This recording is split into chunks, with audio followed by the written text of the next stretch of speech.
groupe centriste et indépendant. Lorsque mon micro fonctionnera, c'est bon.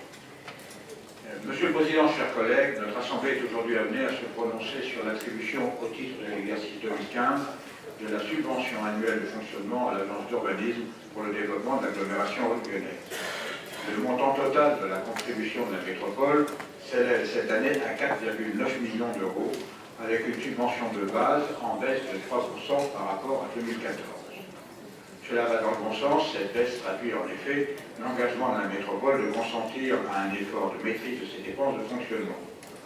Notre groupe a déjà eu l'occasion de le dire lors de l'examen du budget, il est indispensable pour la métropole, dans un contexte budgétaire que nous savons tous fortement contraint, de mobiliser tous les leviers d'action disponibles permettant de dégager des marges de manœuvre au profit de l'investissement.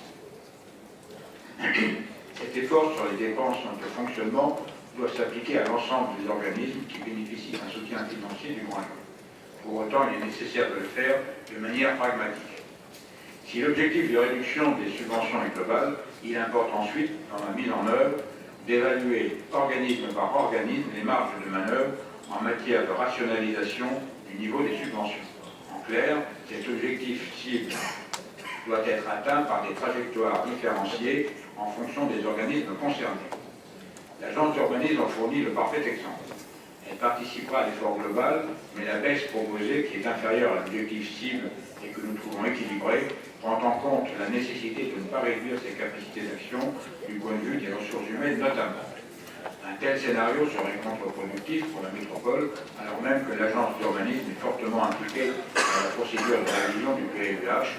Son expérience est en effet indispensable pour mener à bien ce grand chantier qui constitue une réelle opportunité de redéfinir un projet politique de développement et d'aménagement durable, partagé, participant à la mise en œuvre des politiques de la métropole pour les 15 et 20 prochaines années.